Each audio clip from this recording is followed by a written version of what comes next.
5. Paulus di hadapan Felix. 5 hari kemudian datanglah imam besar Ananias bersama-sama dengan beberapa orang tua-tua dan seorang pengacara bernama Tertulus. Mereka menghadap wali negeri dan menyampaikan dakwaan mereka terhadap Paulus. Paulus dipanggil menghadap dan Tertulus mulai mendakwa dia. Katanya, "Felix yang mulia, oleh usahamu kami terus-menerus menikmati kesejahteraan, dan oleh kebijaksanaanmu banyak sekali perbaikan yang telah terlaksana untuk bangsa kami. Semua itu senantiasa dan di mana-mana kami sambut dengan sangat berterima kasih. Akan tetapi supaya jangan terlalu banyak menghabiskan waktumu, aku minta supaya engkau mendengarkan kami sebentar. Dengan kemurahan hatimu yang terkenal itu, telah nyata kepada kami bahwa orang ini adalah penyakit sampar, seorang yang menimbulkan kekacauan di antara semua orang Yahudi di seluruh dunia yang beradab, dan bahwa ia adalah seorang tokoh dari sekte orang Nasrani. Malahan ia mencoba melanggar kekudusan Bait Allah. Oleh karena itu kami menangkap dia dan hendak menghakiminya menurut hukum Taurat kami. Tetapi kepala pasukan Lisias datang mencegahnya dan merebut dia dengan kekerasan dari tangan kami, lalu menyuruh para pendakwa datang menghadap engkau. Jika engkau sendiri memeriksa dia, dapatlah engkau mengetahui segala sesuatu yang kami tuduhkan kepadanya." Dan juga orang-orang Yahudi menyokong dakwaan itu dengan mengatakan bahwa perkara itu sungguh demikian. Lalu wali negeri itu memberi isyarat kepada Paulus bahwa ia boleh berbicara. Maka berkatalah Paulus, "Aku tahu bahwa sudah bertahun-tahun lamanya engkau menjadi hakim atas bangsa ini. Karena itu tanpa ragu aku membela perkaraku ini di hadapanmu.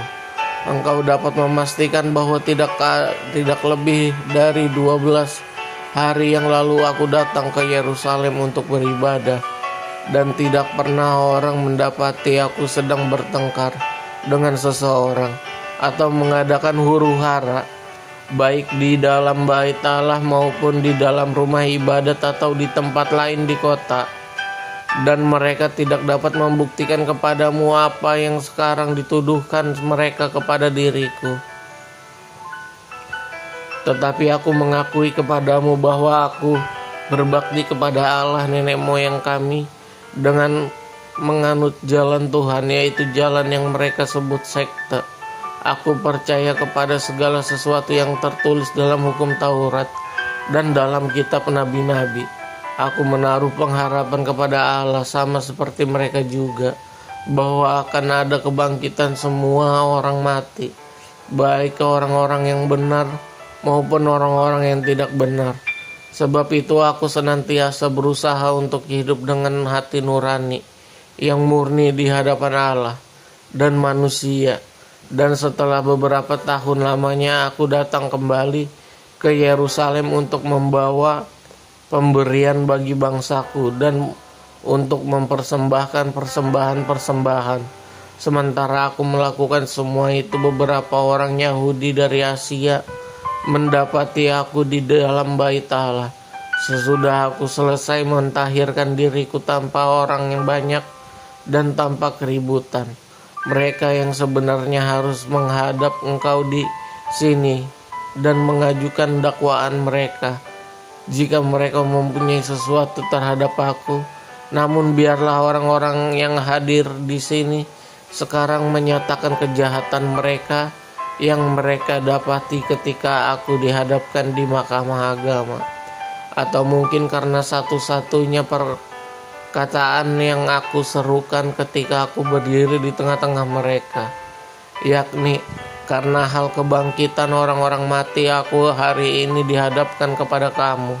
Tetapi Felix yang tahu benar bahwa akan jalan Tuhan menangguhkan perkara mereka. Katanya, setibanya kepala pasukan Lisias di sini, aku akan mengambil keputusan dalam perkaramu. Lalu ia menyuruh perwira itu tetap menahan Paulus, tetapi dengan tahanan ringan, dan tidak boleh mencegah sahabat-sahabat yang melayani dia. Dan setelah beberapa hari datanglah Felix bersama-sama dengan istrinya Drusilla, seorang Yahudi. Ia menyuruh memanggil Paulus lalu mendengar daripadanya tentang kepercayaan kepada Yesus Kristus. Tetapi ketika Paulus berbicara tentang kebenaran, penguasaan diri, dan penghakiman yang akan datang, Felix menjadi takut dan berkata, "Cukuplah dahulu dan pergilah sekarang. Apabila ada kesempatan baik, aku akan menyuruh memanggil engkau."